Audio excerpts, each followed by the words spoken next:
Amerika Birləşmiş Ştatları və Çin niyə müharibə etmir? Bu sual çox adamı maraqlandırır. ChatGPT deyib buna qısa cavab. Çünki müharibə hər iki tərəf üçün çox baha və risklidir. Nüvə silahı faktoru. Həm Amerika Birləşmiş Ştatları, həm də Çin Xalq Respublikası nüvə silahına malikdir. Nüvə gücləri arasında birbaşa müharibə qarşılıqlı məhv riskini yaradır. Bu liderləri açıq toqquşmadan çəkindirən əsas səbəblərdən biridir.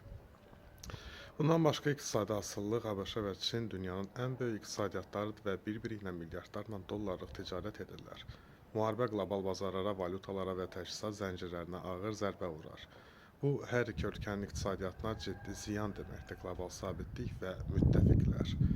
ABŞ-nin çoxlu müttəfiqləri var. Çin də regionda və dünyada tərəfdaşlıqlar qurub. Böyük müharibə bir çox ölkəni cəlb edə bilər və qlobal böhrana çevrilər.